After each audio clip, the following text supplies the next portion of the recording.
Hey everyone, thank you so much for tuning in to Hardwig Soft Life, the podcast. I want to let you know that this podcast is brought to you by Black Stock Footage. Black Stock Footage is a stock video platform and production agency that's all about real, intentional Black representation. If you're a creator or brand looking for visuals that actually reflect our people, our energy, and our stories, this is it. They've got a beautiful library of high quality clips, and they're building something that really centers us. Use my code SOFTLIFE10 for 10% off a year subscription.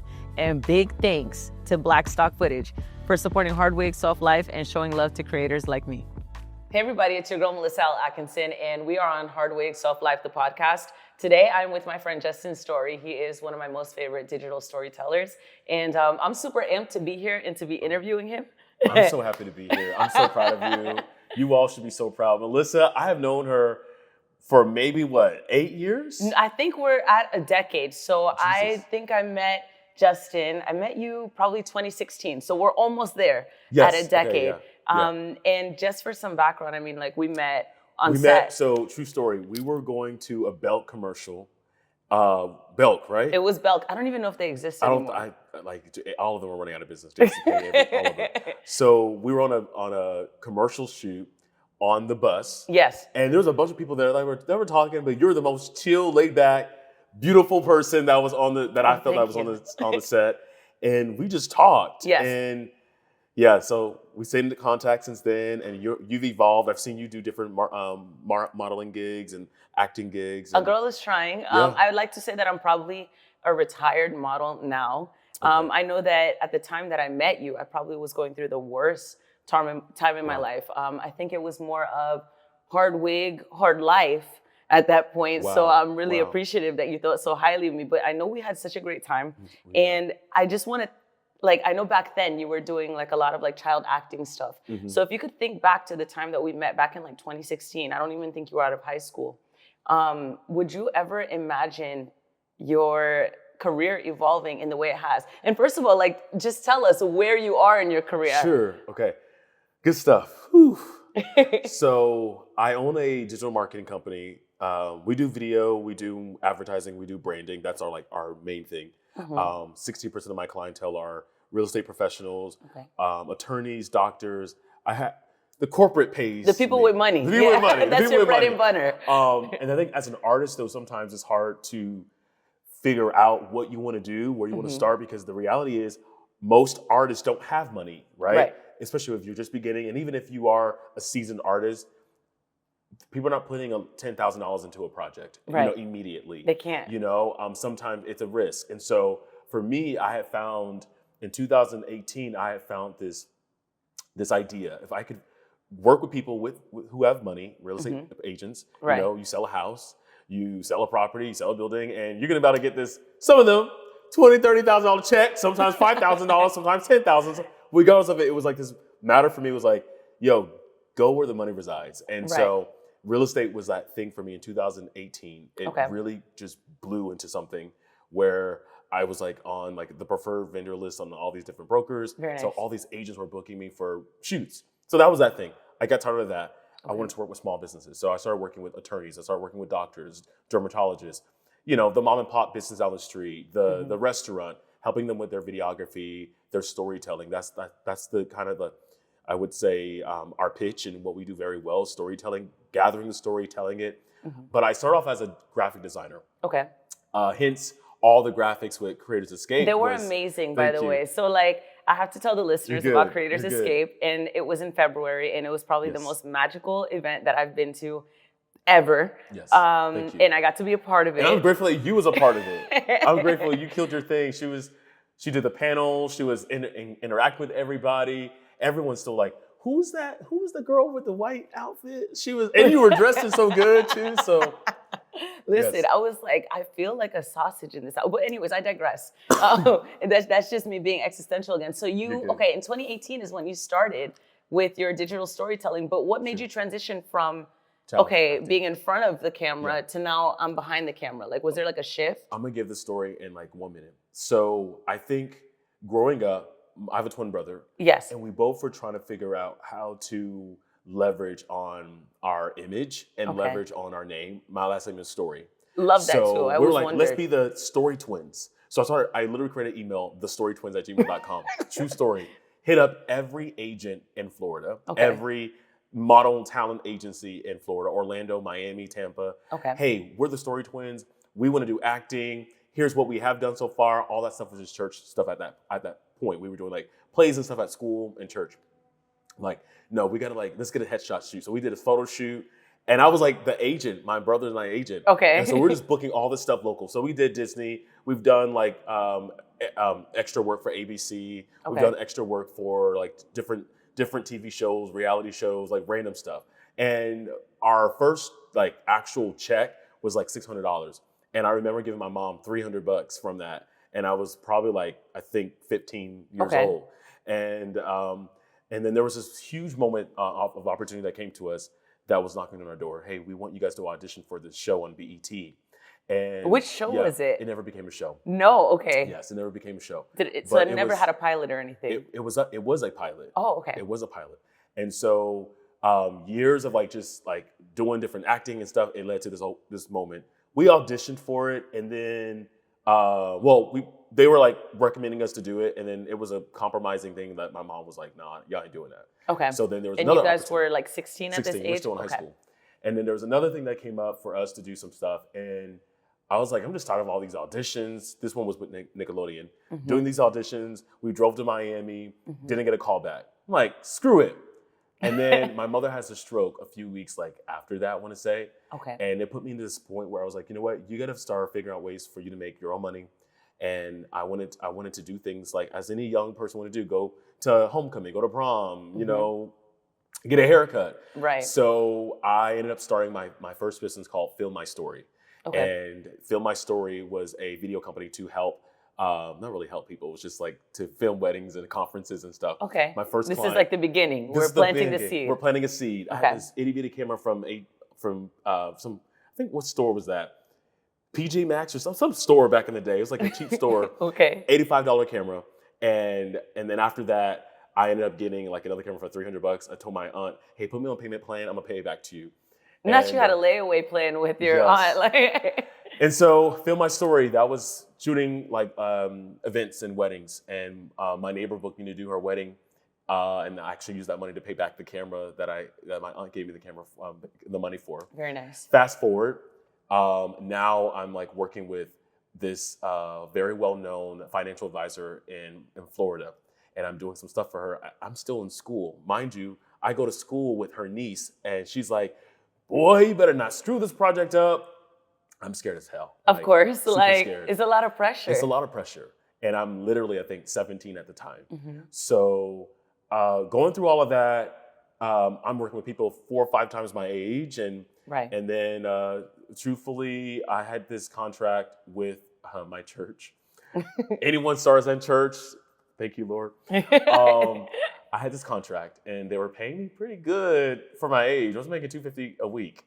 So my first year in business, like from my church and then doing other things, I made $32,000 in high school.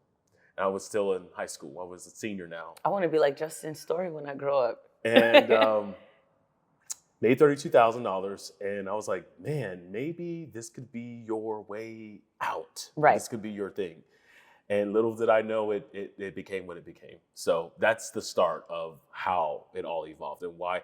And I will also say too, there were 2 things that really was my defining moment. When my mom had a stroke, I was like, this is like another full circle moment. So there's a movie called John Q with Denzel Washington and Kimberly Elise. Yes, I've never seen it, but I'm actually familiar with it. You gotta watch the movie. I hated the movie growing up with a passion.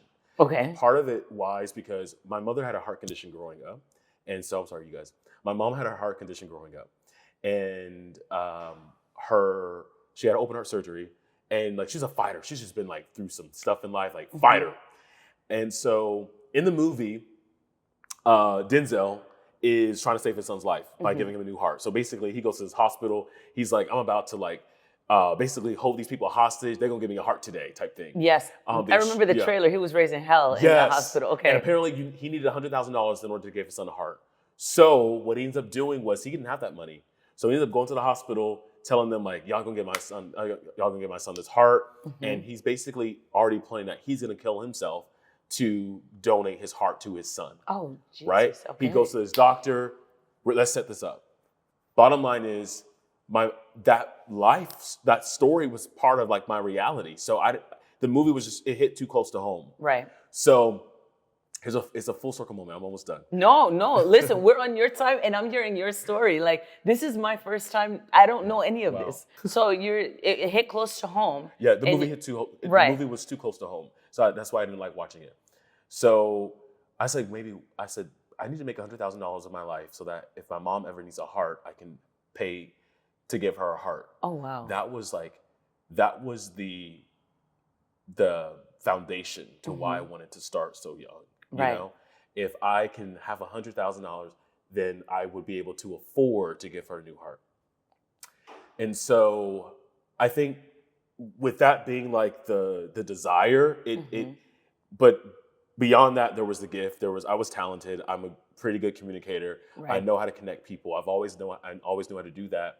So naturally, I'm like, let me use all these different gifts and use it for whatever good that it could become. Still going through things, still a young kid trying to figure out of course, you're my learning journey, yourself. still trying to figure out, but I would say I put a lot of pressure on myself at such a young age. And I realize now, like, wow, like there's a lot of things I didn't miss out on because of just, I had a drive, I had this zeal. I was very arrogant at times. I wanted to do it my way or no way type thing. And I was humble, but I was always humble. My mom would tell you that, my friends would tell you, very humble. But I also had this thing where no is not an answer for me. No. I'm gonna go and I'm gonna make it happen. And so my mom's gave me like, are you going to college? You going to military? What are you doing? My brother went to theology school. I was just gonna ask, where's your brother? Yeah, he's in finance now, but he went to theology school. My sister went to military. I'm like, I'm starting a business. You're starting a business? How are you gonna start a business? You're literally still in high school. Like, you're gonna graduate. You're about to graduate in a couple weeks. So my senior year, I kind of gave my mom some hell because I bet. Dual enrollment came. I had the opportunity to do dual enrollment, and I would go to school for 2 classes. Went to Orlando Technical College for the rest of the day. Like, did my courses there. Just trying to get out of this thing. Like, I want to get into industry right now. Would go leave there, start doing shoots. I'm sending invoices in class. That is just wild. And naturally, though, Jordan and I, we always were like involved in like SGA and student government stuff. Like, we were always leading in some fashion. Right. Not because we wanted to, it just naturally happened. Okay. It wasn't something like I was even trying to pursue. So, full circle moment. Go back to the whole John Q movie. So, that movie was a huge, like, I would say, like, reality moment for me. Like, Justin, you got to make some money. Years later, this is like, now I'm kind of established in my business. Right. Maybe 7 years in and 6.5 years in. And I'm watching a simple movie online. Okay. No, on Netflix. It's a Tyler Perry movie. I was just going to ask you what movie. Like, I was watching a Tyler Perry movie. Which one, though? Diary of a Mad Black Woman. Okay. And I didn't even pray about it. I just I want to work with her one day. The main actress, Kimberly Elise. Okay. Who's also in John Q. Yes, I remember you just mentioned that. I said under my breath, it wasn't something I really went into prayer about, or I was like fasting about it, or I was like trying to pursue it. I was like, I want to work with her one day. Like, and I had worked with some pretty cool people before then, but I just wanted to work with her. 3 weeks later, I end up connecting with her daughter, and literally like, hey, we're looking for a videographer. We literally did a whole project in LA. You manifested it, the power of the tongue. Yeah, it happened. And about a couple months after our shoot, and we got pretty close, I had told her like how full circle this moment was for me. I said, there was a movie you did a few years ago. I hated the movie with a passion.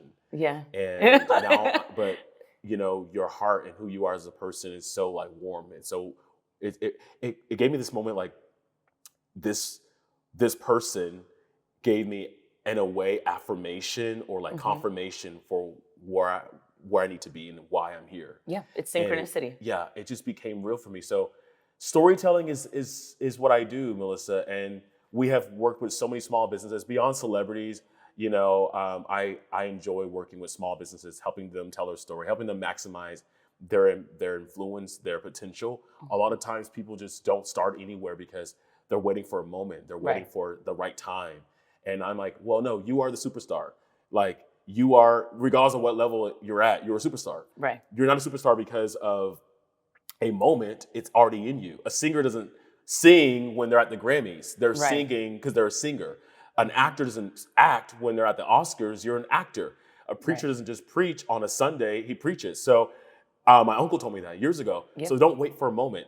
Make the moment. For sure. And so for me, it's like, if we can help small businesses to maximize that, regardless of what level you're on, where you're at in your journey, your career path, your success, it will really empower other people to realize, like, I could be doing a whole podcast just like this, and I could tell my story. I can bring other people along, and that's what we do. I feel like that's your gift.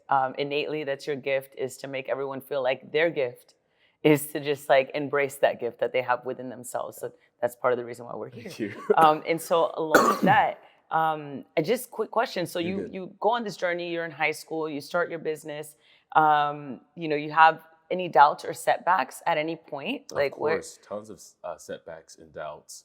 I think one of the biggest doubts for me was I felt like people aren't going to believe in me because I'm too young, know? And sometimes your youth comes with immaturity. Yes. But it doesn't mean that you're also not wise. Right. And someone will look at someone and say, because you ain't grown yet, then how am I going to trust you with my money, or how am I going to trust you with my vision, or whatever? So there were those doubts. And I think on top of that, when you're already faced with the reality of life, right? Mm-hmm. So you're this young Black man trying to create this business that's going to change the world. I didn't see mogul then, but I see it now. Right. And,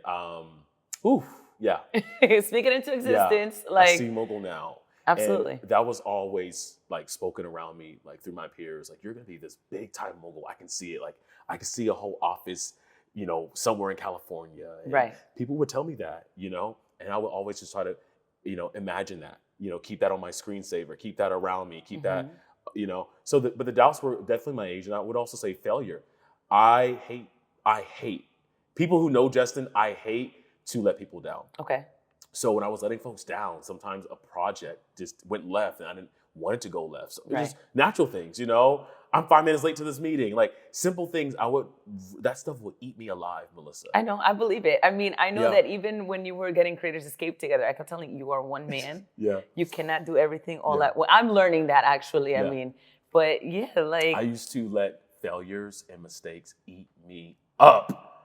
And now I embrace it. Now I want to post it, share it.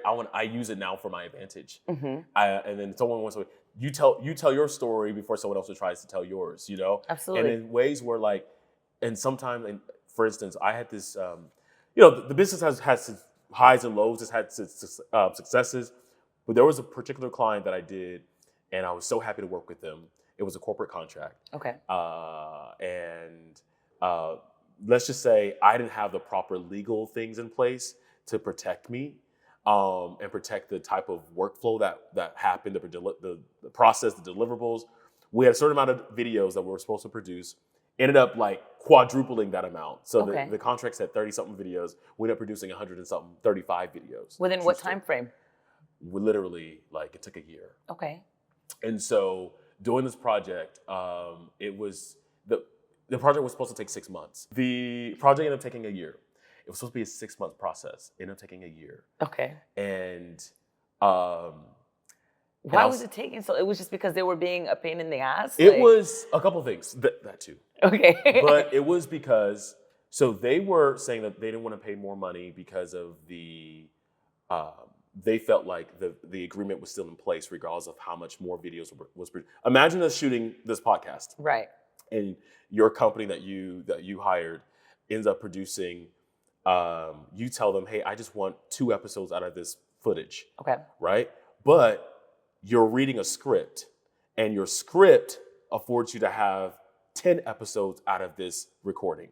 Okay. We end up producing the 10 episodes out of the footage, but contractually, you're saying you only wanted 2. Correct. However, let's say you have a script. The script is a product. It's a course. Right. Essentially, this is a course.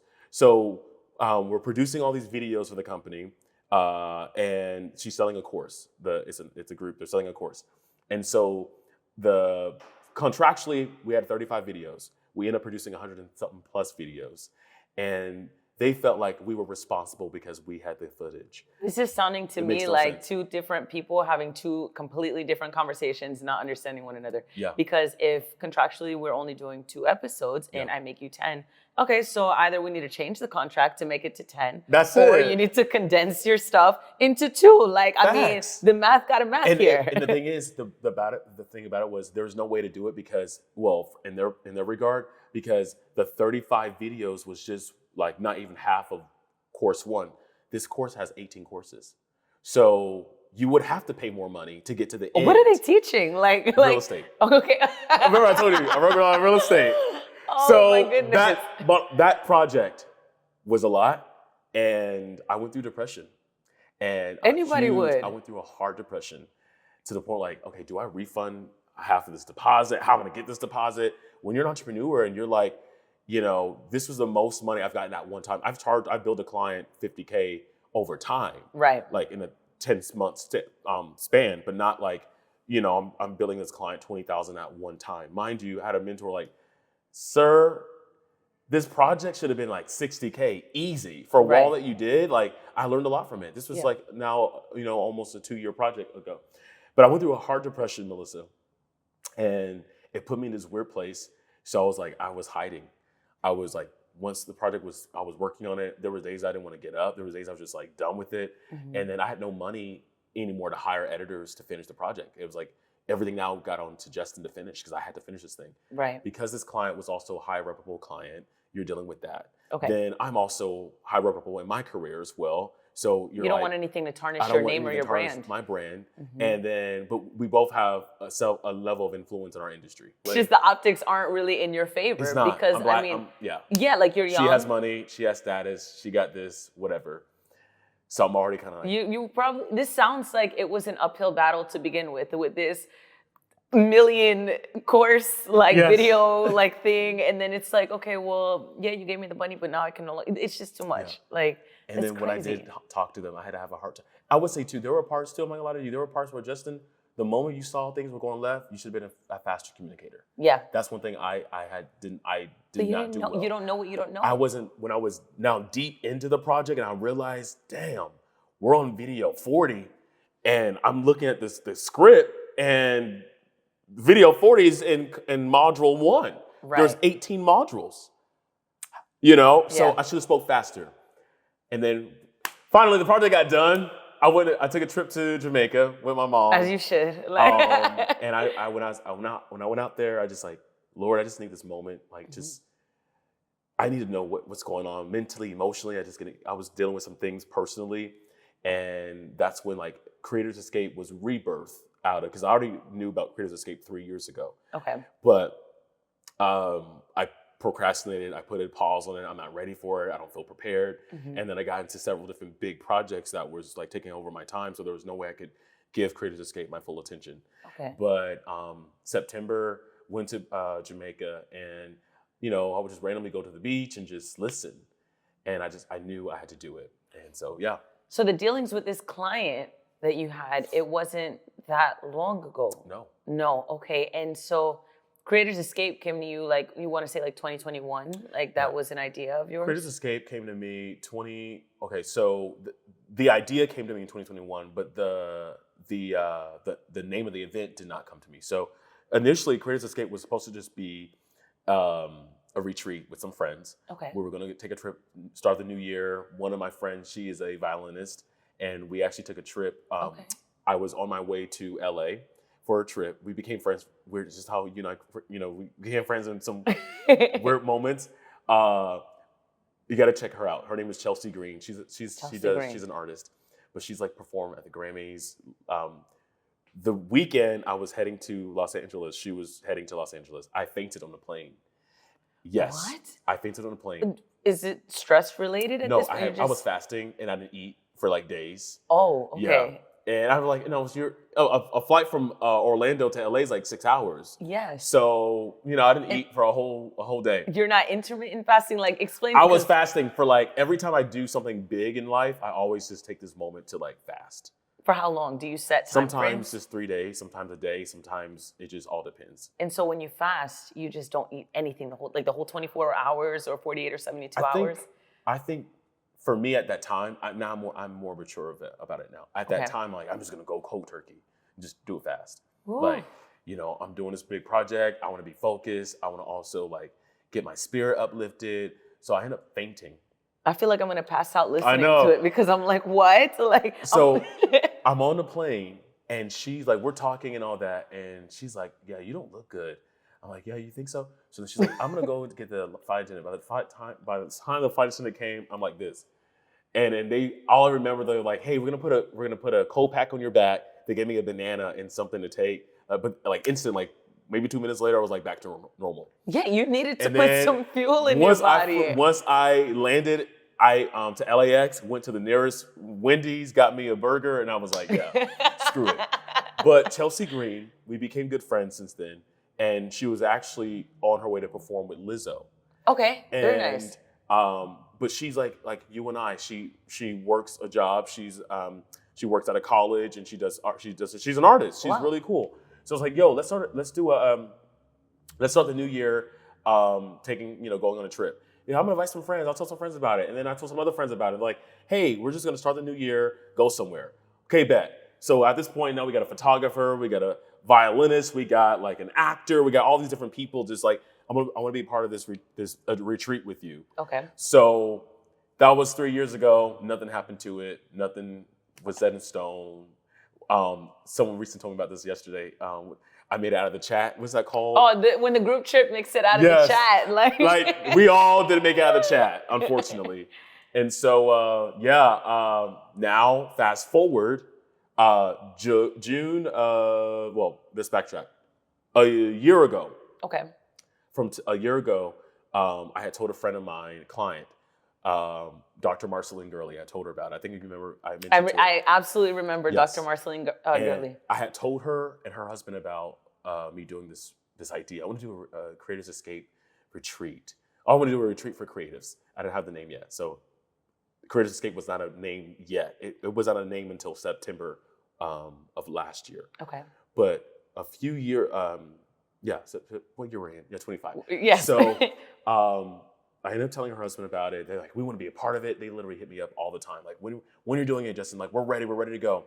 He passes away in a car accident in June of 24.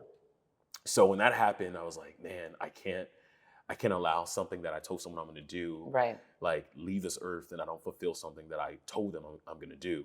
And when I watched his homegoing service, I was so inspired. All his friends, family members, wife said, yo, everything my husband said he's going to do, he did. There was nothing he said that he was going to do that he did not do. Okay. Like, he left earth completely like empty. Like, everything that he told his kids he's going to do, he did it. Every business idea, everything. I said, I want to be that type of person. I don't want to make excuses. I don't care what's going on. We're going to make this thing happen. And so literally, that was June, September, finished this project, went to Jamaica. The idea came to me. I texted Jay Bolin that same day. I texted some friends. I had told some folks along the way, hey, this is my idea. They're like, Justin, I'm in. Let me know what's going on. I'm there. And then, Creators Escape happened.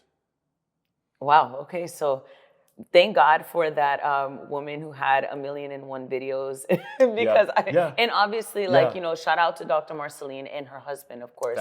May he rest in peace because obviously they really, really believed in this project. They did. And poured into you for it. And she kept reminding me every time we go, I'll dodge. Oh, I see her at an event, hey, let me know. My husband's ready. We're ready. He'll every now and again, Justin, like, let me know, like, he actually told me, send me an invoice so I can pay a deposit. Okay. And so it was like one of those things where I just like, man, I don't feel ready for it yet. Right. I did that for a whole year, Melissa. And that goes back to what you were talking about. Like, a singer is a singer, a preacher is a preacher. They're doing these things. There's not a moment. Yeah. So is that like kind of, the moment happened, I guess, yes, the passing of Dr. Marceline Gurley's husband, but we're here. Yeah. You did it. You should have done it before. Yeah. I'm never going to let you live that one down. I'm like, you should have been doing it before. Yeah, facts. I should have. But we're grateful that you did. So I know that like faith is now that I'm hanging around you more, I realize how big, your faith is in your life. Has that always been like that? Or is that something that you kind of grew into?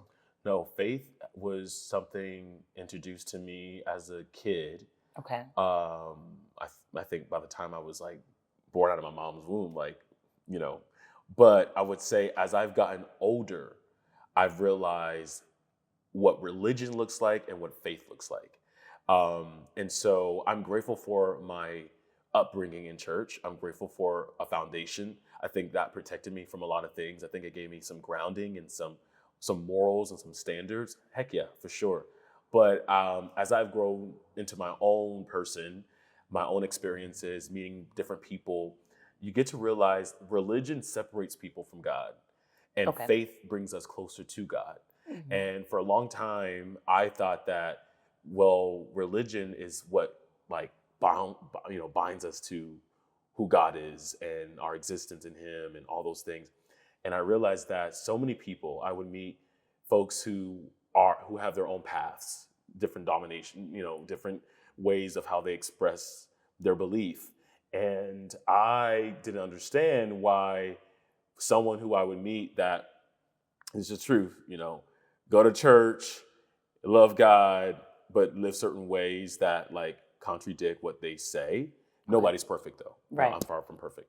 But it would be like, maybe religion is like a facade, maybe religion is this cover up, or maybe religion is this way of like, or sometimes maybe religion is this way that we express ourselves, but really like we don't even know what we believe type thing.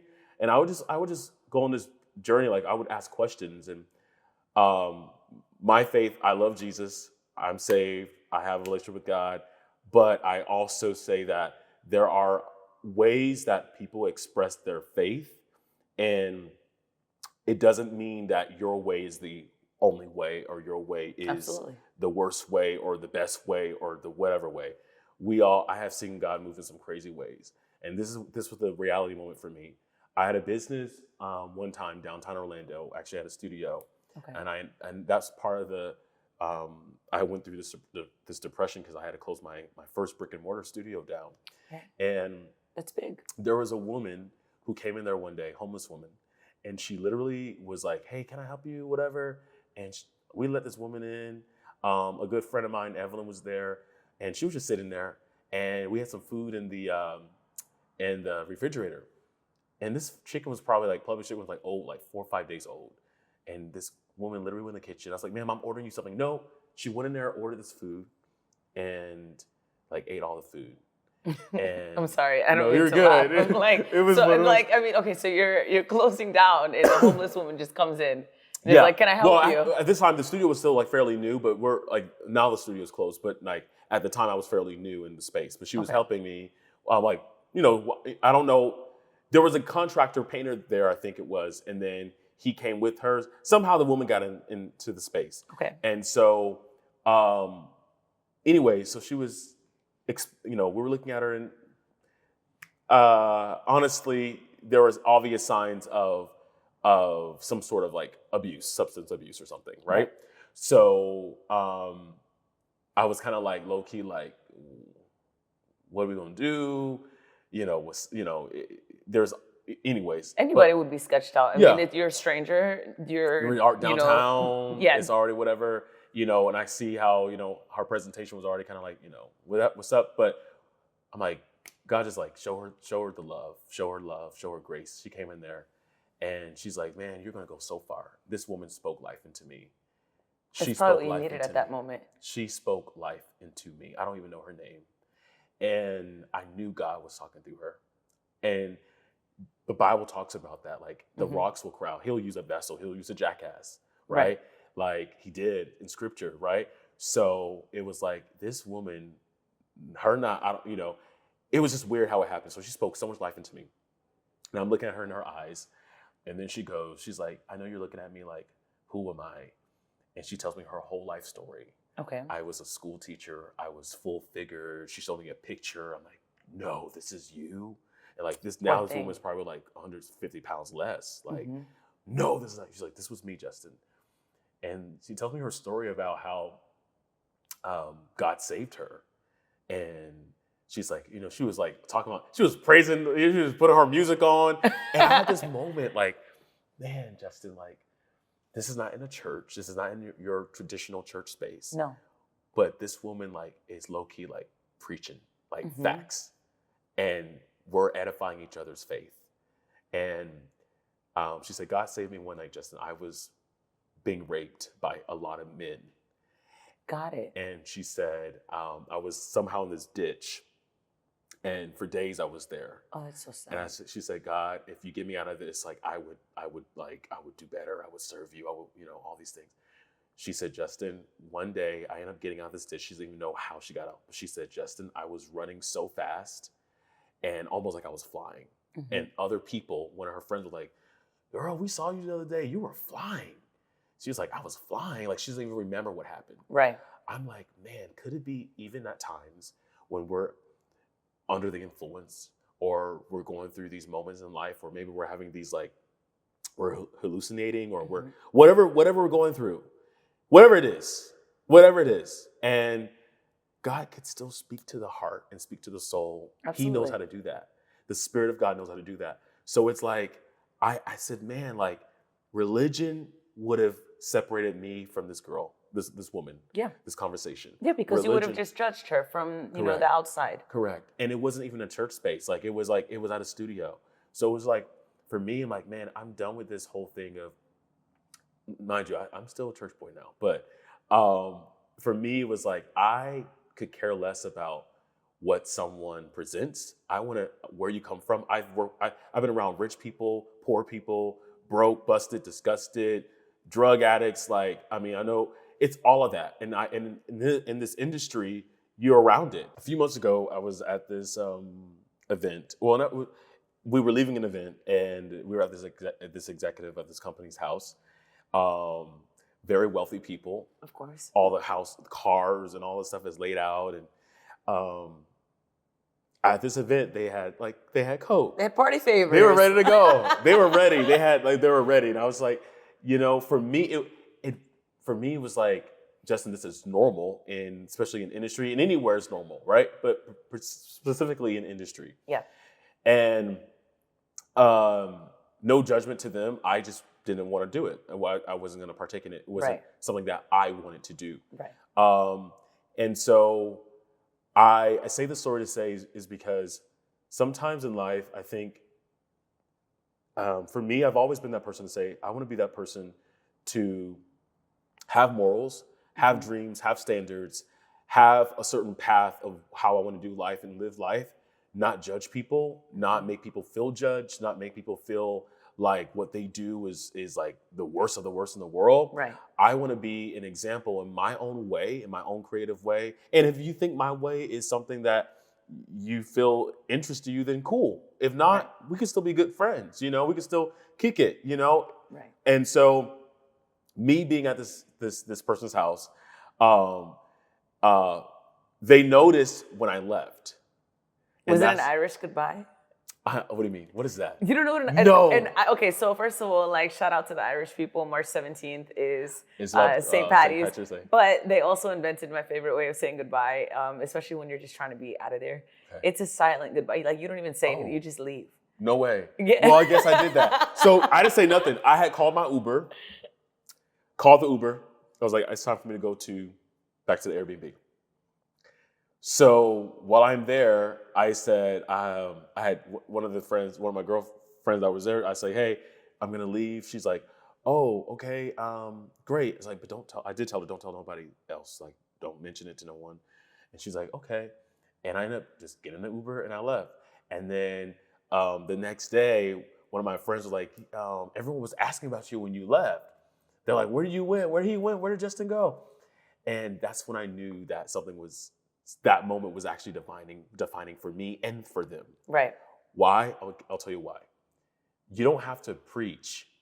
You don't have to do much other than be who you are. Mm-hmm. Me saying, no, I'm good, it wasn't judgy. It wasn't like you're in the wrong. I just don't want to do it. But they still wanted me to be around them. And that's when you know you are light. When you're light, when you have a light inside of you, you could be having a good time. Like, I like to have a good time. We gonna have a good time. We're gonna have a good time. Right? I like to have a good time.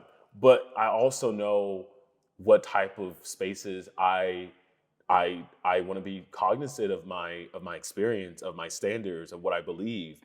And so I would say for me, when you're in the devil's playground, Hollywood, or I was just going to ask, what is the devil's playground? Right. Or industry, in anything, we're in even what you do in real estate and in business, like it's, I feel like sometimes people think that in any secular space of work, whatever you do for work, you're going to be dealing with some issues that are beyond your control. Right. You're going to be dealing with compromising things. People are going to ask you to do certain things for gain for them or gain for you, and you're dealt with all type of cards. Like, do I do this and it's going to help me further, or it's going to push me back? Could I compromise? And is this compromise going to allow me to? Am I going to be happy about this decision, or am I not? That's why some folks do all types of things to get further ahead. And so I would say for me, I've always wanted to be that person in my particular industry to say, like, I got here with at least some sort of integrity. Absolutely. With at least some kind of like humility. And I don't ever want to compromise the space that God has given me to be in my shoes. And so, but I'm far from perfect. I make mistakes every day. I made a mistake this morning. Like, I make mistakes every day, far from perfect. I'm never going to tell someone I'm perfect, far from that. Right. And part of why even doing this podcast with you and how I did Creators Escape, everything was done with intentionality, because I never want anyone to feel in any space that I curate or space I'm a part of, that there's one person higher than them, that I have some level of power over you or authority. Like, we're all the same trying to figure this crap out. Right. Like, literally, we're all putting one foot in front of the other, regardless of title, status, money. We're all just trying to figure this thing out. And so here's my thing. If we could go back to basics, community, building community with people, talking about, this is what I got, this is what I'm going through, this is how I got through it. Right. We're testifying, we're letting folks know, like, I went through X, Y, and Z, and I'm not telling you that you're gonna do the same thing, but I'm telling you what I did. And now it's like, it creates this space where vulnerability happens. Yes. And folks now want to tell you their truth and what they're dealing with, what they're struggling with. So now you done created a community where, what they say, we overcome by the word of our testimony, and we also help other people overcome. Yeah. So that's what it becomes. So that woman did that for me. When she came into my studio, regardless of where she was at in her current state, she was testifying. And that gave me faith to believe that, man, I could do what I'm doing. God, you got me. Absolutely. Yeah. I really like, how you said, hey, I want to get through this and I want to do it with integrity, and how you lead by example. Case, oh my goodness, I can't even speak. Case in point, that event that you went to where you Irish goodbye, first of all, you weren't missing anything. Yeah. Honey, been there, done it, tried it. I got you. All it does is make you go to the bathroom in 20 minutes. It's so disgusting. Really? Yeah. So you're not missing anything. But honestly, I think that it shows a lot of growth too when you say, okay, yes, I have my faith and I stand by it, but I'm able to still navigate in some of these spaces and reconcile that with your work in a way that you're not compromising yourself or your integrity. So I admire that, because it can be hard and it can be easy to just fall into stuff. Listen, there's been compromising situations where I'm like, oh, I could probably do this. No one will ever know about it. I could go to this party and, but I think about one thing too, I must say, I think about my future a lot. You should. And I think about, do I want this to be a problem? Do I want this to hinder my growth? If I put myself in this compromising position, how would it interfere with what I'm trying to build? Right. So I think about that a lot. And I think that came from the grounding and the foundation of, I guess, being in church and having that foundation. And I think too, the other thing, I talk about my mom's health. So like, my mom is she's the pillar of our family. Like, anyone who needs something, she's going to help them. Like, my mom She's done help people with their mortgage, help them with their car note, help them with their life. Like she's just that person with her family, her friends, her peers. Like, and it's one of those things where, you know, it's that strong person who's always been strong, single mom, Black mom, I'm do this thing. And health has always kind of been a challenge for her, you know? Right. Having twins though, giving birth to twins gave her a heart condition. And so it put a strain on her heart. Mm-hmm. And then she had a stroke like 16 years later. Right. And then so she's always had some things, going on, but by the grace of God, like she is still here. I was just going to ask, mom's rocking and rolling here, doing different business ventures in Jamaica. Was she at Creators Escape? She was not at Creators Escape. My mom was in Jamaica at the time. So Good for her. Yeah. She was in Jamaica. Side note, mom has a store, and my mom has a store and stuff. She wouldn't know this. She has a store and some real estate in Jamaica. Okay. So that's why she goes. That's why I'm always there. You said earlier that you were Jamaican. I didn't even know you were Jamaican. Yeah, my mom's Jamaican. Born and raised in Jamaica. My mom's from Kingston. Does she speak Patois? Do you speak Patois? No, I don't speak Patois. I think when I'm around my family, my uncles and stuff, I turn it on. But sometimes, yeah. Okay, that's kind of like me with my Spanish. Well, I do speak Spanish fluently. Yeah. But if I'm like in an environment where like I have to speak Spanish more fluent than usual, like I'm not dying of hunger. The thing is, the cool part about it for you, I feel like because you were around it a lot often, I'm sure. Yes. For me, I wasn't. So got it. My mother didn't speak Patois naturally around the house unless she was pissed off or mad. Okay. And then when her family would come in town, my grandmother, my grandfather, like uncles, cousins will come visit, then she'll turn it on. And then when you're back in the motherland, that thing's turned on to the 10. I'm screaming eternally. So spending 3 weeks in Jamaica, you're going to start speaking a little bit of Patois. It's just starting to naturally come out. I'm too white for that, though. Unfortunately. I'm too white. Yeah, he was like, you're a Black boy with white boy swag. Like, so you remind me of my brother in that way, which is probably like why when we met, I was like, wait, how old are you? Oh my God, my brother. Yeah. So my brother is, he has a Valley accent, actually. No way. On God. Wow. So when people meet him and then they meet me, they're like, you guys are siblings for real? Uh-huh. And then they meet my mom, and my mom is like, hello, nice to meet you. My name is Maria. Nice to meet. So people are like, well, what happened here? So for us, we're 6 years apart. Okay. I learned Spanish first. That my parents really didn't speak a lot of English. And then when Anthony was born, we were all practicing English. And my parents divorced when he was very young. Got it. And my mother remarried American. And so there was no reason for us to speak Spanish in the house. So my brother unfortunately missed out on that. I don't know where he got the Valley accent from, but and then of course like I have I don't think it's a thick accent, but it's definitely there. You're like, present. Girl, where are you? You can hear New York. You can hear this. You can hear your Spanish roots, but you can also just like hear you. I feel like Miami sometimes. Like you have this like it goes. It comes and goes. I think it's because, so I always tell people like it might sound a little off. Sometimes, one, because I do know how to put it away. So if I'm being very conscious, I can do it. That's how I made it through corporate America for like a decade. Yeah. But then also, yes, I'm originally from New York, but I grew up here in the South. Got it. So I feel like I do have, like, that's probably where it's like, oh, well, you sound like you're from Miami. No, I sound like from Tampa. Yeah. But how long have you been in Tampa for? Since I was 5. Oh, I'm a Tampeño. Like, I'm from here. So when people go, where are you from? Yeah. And I go, I'm from here. And they go, really? And I go, okay, so okay, you know Tampa. What? Like the back of my hand. You know where's all the clubs at? Clubs? There's no clubs in Tampa. I know, but I went there a few months ago.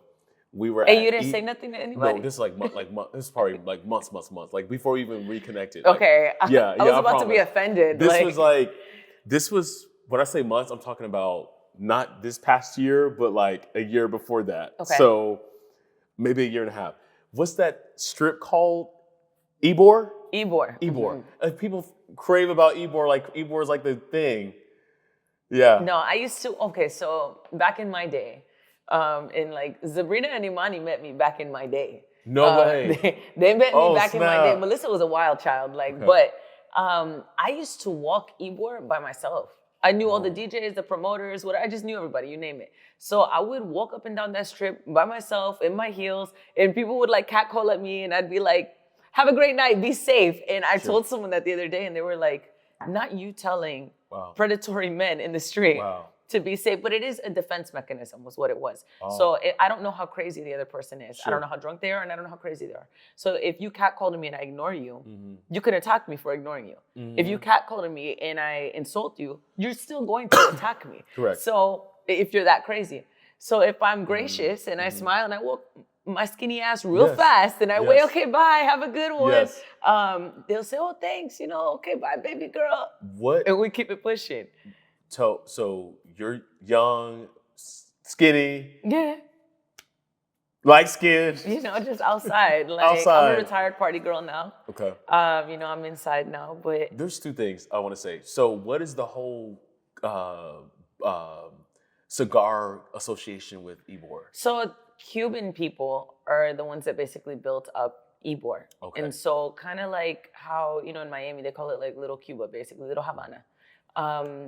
Ybor is known for that. There was a lot of Cuban people. And Got it. I just think that it's really sad the way that the city has, I don't even want to say developed, like, because it's like a lack of development, honestly. So it's like, you I would have all agree. these places to like party, yeah, but then the culture is gone. And Yeah. so now we have this effort where they're trying to clean up the city, I guess, but you feel like the culture is lost of Tampa. And then there's just a lot of crime in that area. And That's why, so I would say this, I don't go to Tampa often. Every now and again, I have like a project there and I happen to like stay there for a night and I'm like, okay, let me just have a good time or whatever. But I never felt comfortable in Tampa. Like, I'm not gonna lie. So maybe you're gonna be that spark that's like, okay, Justin, there's more to Tampa than Hard Rock. Like, like, I don't know. Like, I hate to disappoint. And Yeah. I love my city. ain't much to But go. no. Yeah, yeah. They've got this new area called You Water make it look Street. nice though on Instagram. You do. But you make It's it look my nice. digital storytelling. Like, no, I love my city, but it's just, and they have like gentrified a lot of the areas. So, I mean, obviously that's like a double-edged sword. Sometimes it's great. And then in other ways it's not because it's displacing other people. And obviously the culture is lost. Yeah. But there are some cute like little restaurants on this area called Water Street. Tampa is technically kind of big because there's St. Pete, right? Is that part of Tampa? So Or- no. Okay. So, oh my God, those are like fighting words for people from St. Pete and Okay. people from Tampa, because I personally love both for different reasons. So St. Pete has a much better art district. Got it. There are more places to go out in St. Pete as well. I went to St. Pete in December of last year. Now I went to like some big Christmas thing they were doing, and then Okay. I went to some restaurants, like went and did it. Was like, it the light thing? Like, Yeah, there's like some but board- it's it was so- weird. it's so whack. And you spend like $200 on that crap. It's so weird. It was so bad. And like, Yeah. there's like church people outside of it. I don't know if we're talking about the same one, but there is like a light. There's a huge light show thing, and it's expensive, but they do it in different cities. Like they do it all around the world. I'm not sure if we're talking about the same. The one I went to was just very strange. Okay, no, mine was in St. Pete at the baseball stadium. Okay. Oh, yes. I know exactly what you're talking Yeah. about. Yes. Yeah, there's not much going on in there. Okay. My husband took me to that. So Ryan used to live in St. Pete. Okay. We have a property. He has a property still out there. It's like a rental property. But that's where his first house was. And so when we first started dating, he would, and I didn't have a car at the time, so he'd come from St. Pete over to Tampa, pick Wow. me up, and then take me to St. Pete with him. So anyways, we went one How year long to was that thing. transit? Oh, this is how I knew he loved me, because it was like, how long is the transit? So it's from where I lived to where he lived, it was like 30 minutes. But if you're driving both ways, it's an hour of driving after you're already getting off of work. And then we would go out to eat twice a week Wow. for like the first 9 months. So I was like, oh, you really like me, because what's this is crazy. And most people would get fed up. They'd be like, you need a car, girl. Like, what's going on? When you told me the story, I don't know if Melissa ever told you guys the story. When you told me the story that he's planning to do this date with you, and you're like, no, my hair ain't together. Yeah, listen, Hardwick and self-life. You're like, listen, I'm not going to this date. He's like, no, it's okay. He's like, it's okay. I guess you end up going to the date somehow. Like, I went with a head wrap. Yeah. So I didn't, when I met him, I had a weave that would, so he's actually the reason why we named this podcast the way we named it. Wow. And I know I went into like my first episode, I talked about it a lot, but basically like my hair was on its last leg when I met him. White people, they don't know no better. Like white men, they love to see a black girl with a bad weave. I don't know what it is about it. They Well, I do do. know what it is, actually. all the rich black women with a white man always got bad Listen, women. I ain't gonna say we Yes. rich, we okay. But No, I'm just saying though. No, have you noticed though? If a black woman is married to a white man, most times her wig is whack. Yes. So here's what it is. I asked him. I said, "Why do you guys like hair like that?" He goes, "It just looks really lived in. Like it looks, it's like it looks natural, you know." And I'm like, "No, it looks like shit. Like it looks like shit." So it was on its last leg, and then I didn't have enough money to get my hair done. And 3 weeks later, we were on a date, and I'm like, "Yeah, like I'm just gonna show up in a head wrap." And he's like, "I like your bandana," and I'm like. Honey, get it right. It's a head wrap. This is not a bandana, you know. In my mind, I was like, that's strike one already. But anyway, so we made it through the date. He wasn't cultured yet. Yeah, now he knows. It's his joke, now though. He knows. He goes, when I put on my little wrap, he goes, I like your bandana. I'm like, don't play with me. How was it, if you don't mind me asking, how was it when you're getting installed or something? Wait a minute, what? When you're getting wig, when you're getting like wig done or something. Where we going with this? Does he know? Does he know what's going on? So yes, he is very well aware of like, he knows what a quick weave is. He knows what a sew-in is. Currently, the braids that I have, which for me, it took a long time to get used to it. Thank you. It took me a while to get used to it because I'm not a braids girly, never have been. But I did it because, I mean, he's white. He likes to do activities. He wants to go hiking. He wants to go swimming. And I can't be like, oh, like my tracks or my hair's getting sweat out. So I got braids. And he's obsessed with them as of now. So he's like, yeah, like just keep this in like forever. But yeah, he understands black women's hair.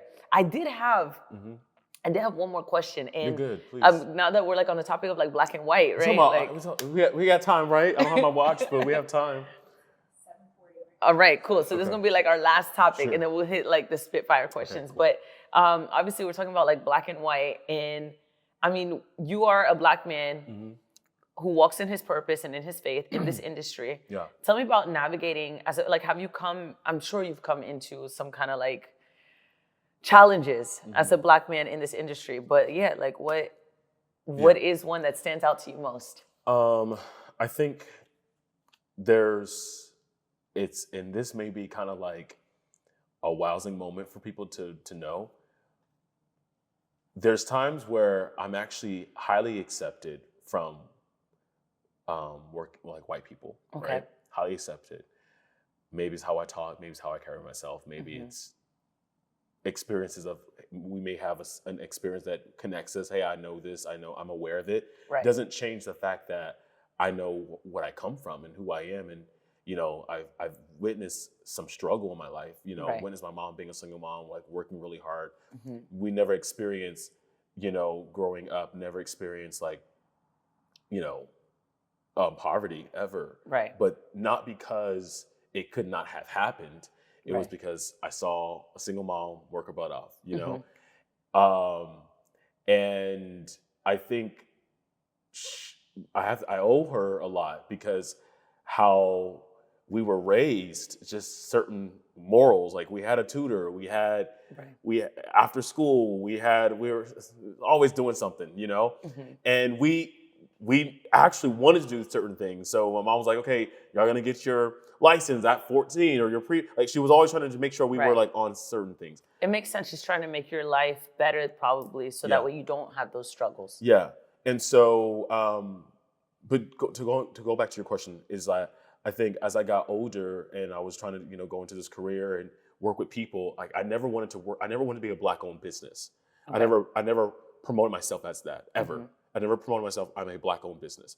Now I've connected with folks in the community and like we do different things, but I've never wanted to be labeled as black owned because I am black. I may be black owned, yes, but my reach is for everybody. And I never wanted to limit my reach because of that. Now I know the game I'm trying to play.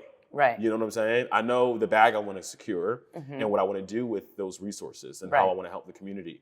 And so, but there has been moments where I'm highly accepted, but there's also moments where I'm completely not even looked at. You know, you're not someone that we want to work with, regardless of your portfolio, regardless of your corporate portfolio, regardless of what you have done. And then I would also say for our community, at times, we have to give Black-owned businesses in general, another chance, an opportunity. Because I think about it, there's a lot of times where someone may give an example. I heard a story, because you're a real estate agent. I heard a story of a client telling me when they had a realtor that was selling their home or helping them with their home buying process, and like she just screwed it up. Like, we'll never work with her ever again. And there it was a black realtor, and the woman was I was shocked, because I'm like, I know she's very wise. She's on her stuff, but I also knew that she was going through some hell at home. Right. And she was in transition and trying to figure out some life decisions. And so I'm like, man, like, for this person to like kind of like blast this woman online and like, I'll never work with her again. Oh. I think we have to do better as a people, as a community. We give McDonald's another chance. We give Popeyes another chance. We give Chick-fil-A 2 billion chances. Someone, they messed up your order. The point I'm trying to say is, your question is, it's more than just a thing of like someone believing in you or someone not believing in you. I think oftentimes we are trained as a community that someone owes me something, or we want to negotiate someone's price. We want to bring someone's prices down. We got to stop doing that. Right. We also have to see ourselves as successful, so that way, even when you're doing something on a budget, don't say that you could do something on a budget and still not make it look like it's on a budget. I get it. And then on top of that, when failures do happen in business and someone doesn't happen, their heart is right, their intentions are pure, but maybe something just goes left. Sometimes they were late. Sometimes natural things happen that are beyond their control. It's okay to like not want to work with them. That's okay. Right. But definitely like, don't think of it as a thing where this is the worst person in the world, you never work with them again. I have seen that. And so even in my career, there's been moments where I have witnessed other photographers and other people that have said, bro, like, I feel so defeated. I would never want to do this again. And like a friend of mine called me the other day, bro, I lost some footage at this project. I'm like, bro, breathe, pick yourself back up. Right. You got this. Call the client, tell them I learned from my mistakes. Don't wait too long. Be straight up. Can we reshoot this? What can we do? Can I give you this? But some folks go through these things in life and it feels like my whole life is over.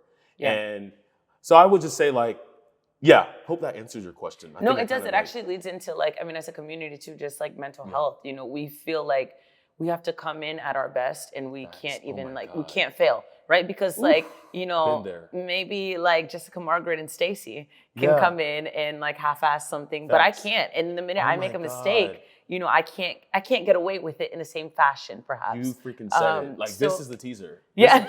No, Melissa, I was telling a friend that the other day, like, unfortunately, sometimes people like us, we can't make a mistake. We can't. Right. No. The repercussions of it is completely different than other people, and we're not given the same grace. Right. We're just not. No, unfortunately. We're not even from our own people. Yes. Even from our own people. I think as a community, and you're already on that path of like kind of rectifying that, even within your community. And so, what I've decided to do, Melissa, is this. So if I were to kind of like give hope to this type of conversation, is vulnerability should fuel not only community, but creativity. Agreed. Right? And, beyond me building my main business, J Story Media, and all of that, I think all of those failures that I went through gave me hope.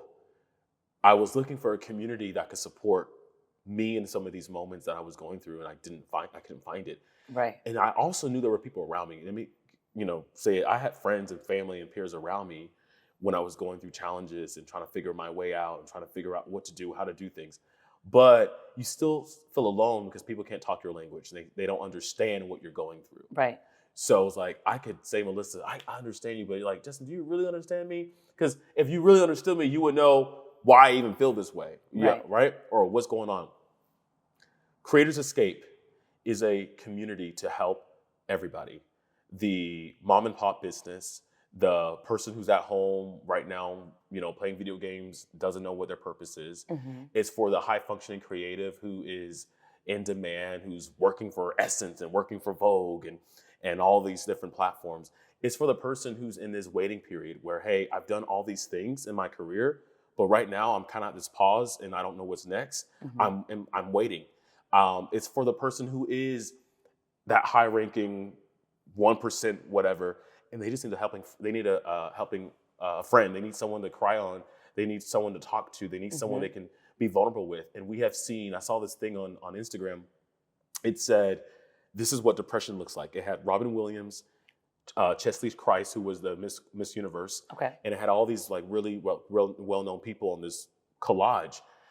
Twitch was on there, the dancer on Ellen. And when I saw this thing, I'm like, man, and I've lived that life. I have been around a lot of successful people who have been vulnerable with me, Melissa. Told me like, bro, I'm suicidal and you got like 2 million followers. Right. Hey, bro, I got $700 to my name and I got 7 million followers on Instagram. I've had these vulnerable conversations with people. And I think I've also been in those shoes before. Right. I have had moments where like, I'm giving my last because I believe in something. I've had moments where I didn't have anything other than my gift to give, you know? Right. And so there's moments in life where like, man, if we just put all the titles away and we can come to a safe space. I think you and I talked about this after the Creative Escape.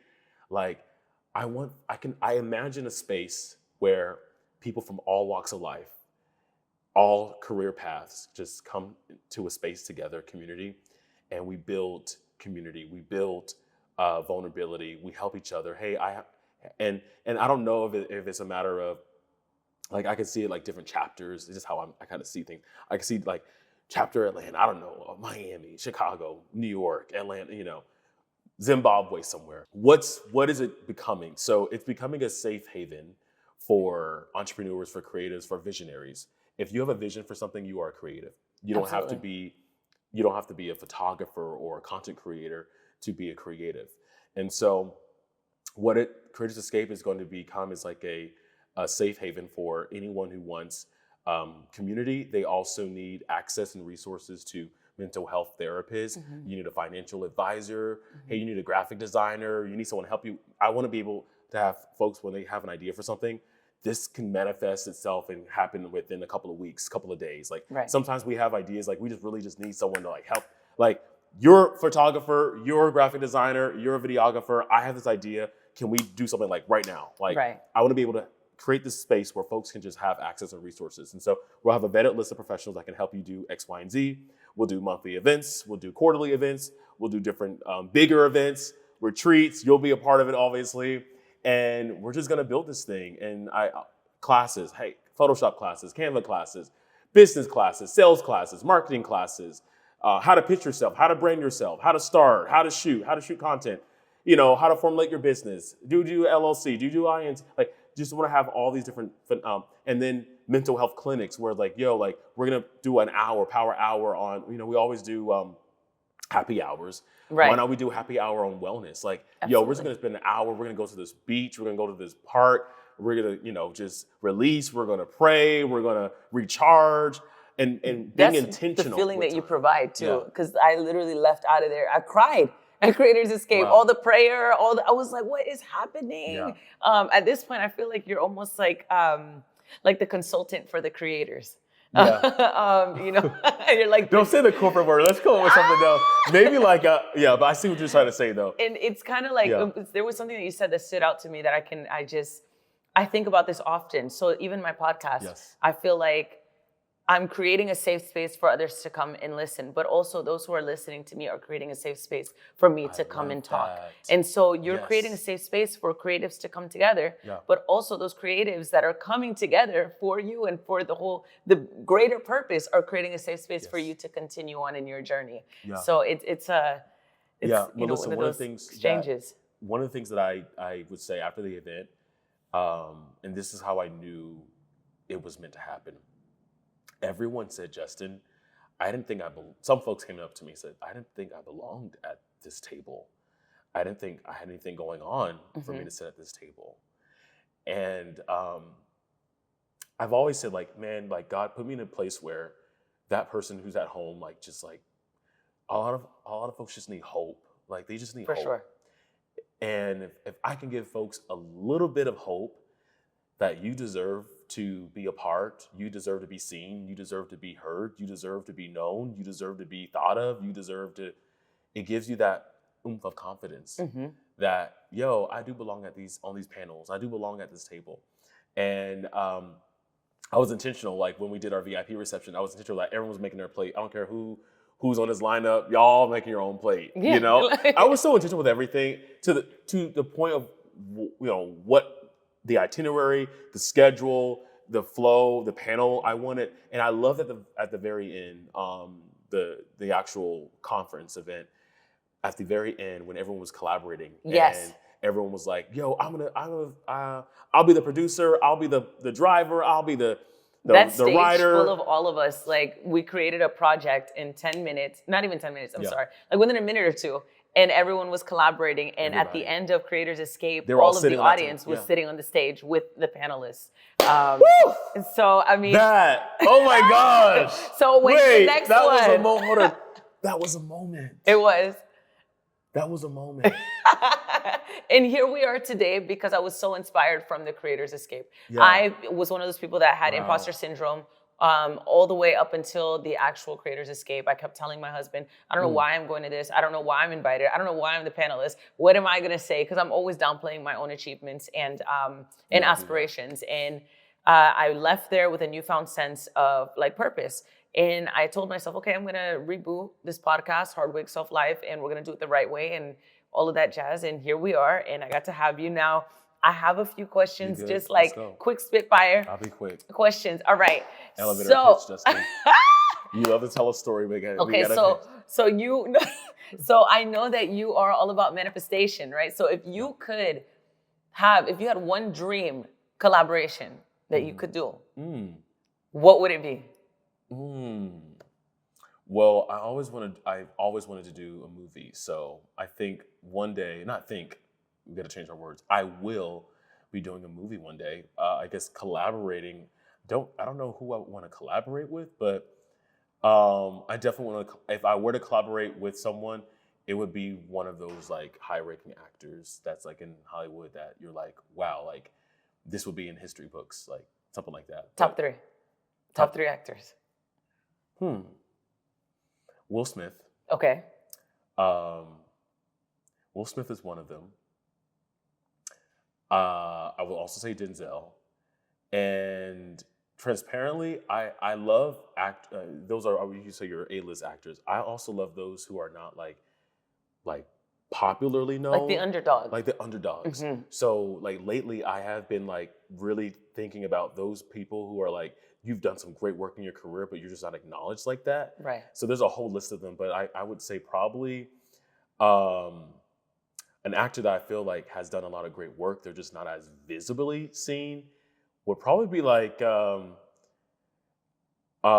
she's gone, but like Cicely Tyson was like someone who I felt like wasn't represented like that way. Yeah. You know, even recently with the passing of Angie Stone, like that's another thing too. I've always wanted to be one of those people where like I can help really folks who had like our friend Gio, people who they've had their prime. Right. And maybe like it just like times have changed. Right. And it's like, how can we also keep them going and keep their ideas going, you know? Yeah. And so I would love to help folks like that. But yeah, so dream collaboration would probably be something with Will Smith and do my own movie one day. Okay, it's lit. Hopefully if I get to, one day I'll get to a point of stardom in some way. Yeah. I'd like to do a movie about my life. So Justin, you can run point on that. I know mental health and faith and purpose are very, very important to you. And so obviously like those are phenomenal things. But if you were in a season of uncertainty because nobody is perfect, how do you handle that season? What do you do? That's the perfect question. And I think that's the perfect way to close this thing out. When you are in a season of uncertainty, you got to shut up. You really do. Okay. And I'll tell you why. Because when you're uncertain about what's next, where it's coming, and sometimes we're talking out of anger, sometimes we're talking out of disbelief, sometimes we're talking out of belief. And even in times we're talking about out of belief, but we're talking to too many people. Right. And when God is like trying to do something in your life, but you don't tell everyone what's happening, what's unfolding, it creates, honestly, unnecessary like issues and challenges and warfare that you don't have to deal with. Like you don't tell all your friends and family, and sometimes they'll project their belief or their disbelief onto you, but now you don't told them your whole dream. You really gonna do that, Melissa? You really gonna buy this house? You really gonna move? You know, Melissa, you're really gonna do You're gonna write this movie, you're gonna do this podcast. What are you talking about? Like, you should be spending your money on something else. Like, people would literally project their insecurities or their beliefs and try to make you believe in what they believe in. So when you're in a season of uncertainty, you gotta shut up. That's number one. Don't tell everybody your dream. Don't tell everyone what you're dealing with. Find that one person you can trust. Right. That one friend. That one person that's a purpose partner. That's someone like you can tell them the good, the bad, the ugly. They're not going to judge you. They're going to stand in faith with you. They're going to believe in it with you. Ride or die. If one person shows up, we doing it. If two people show up, that person for me was Nakia. She was helping me run the show of the event. And so like when you're in that season, shut up. Number two, find that one person. I think number three, it's okay to ask God for wisdom and ask God for vision. Right now, like, I don't know what I'm supposed to do. I don't know what's next. I need signs in my face. Right. Like, I'm tired of like waking up in the morning and I don't know what's next. I need signs. Show me that there's purpose to my heartbeat. Right. And he'll do that. Like, and he's done that through visions, through dreams, through movies, through visuals, through a prayer, and like he'll do that. And so those are the three ways I think if you're in a season of uncertainty, you do that, trust and believe, it will always happen. Yep, the past will present itself. Yeah. We did it. We did it. It's over. Justin, it's over. Like, that sounds very We're ominous, just getting started. How about that? It's just getting started. We're just getting started. I want you to tell the people, where can we find Mr. Justin Storey? Okay, so of course I'm on Instagram, on Facebook. I'm probably gonna delete Facebook soon, to be honest though. Like, low-key, I'm thinking about deleting Facebook. But go on Instagram, I am Justin Storey, and definitely please follow the Creators Escape community on Instagram and Facebook. And then also, we have some things coming up, so just stay tuned. I'm changing some things with the business. We're building the community. Melissa's gonna be a part of some great things. Y'all wanna stay tuned for that. Stay tuned on thecreatorsescape.com. That's where you can find out all the amazing events that we have coming up, and that's it. Yeah, we look forward to seeing everybody there. So thank y'all for tuning in.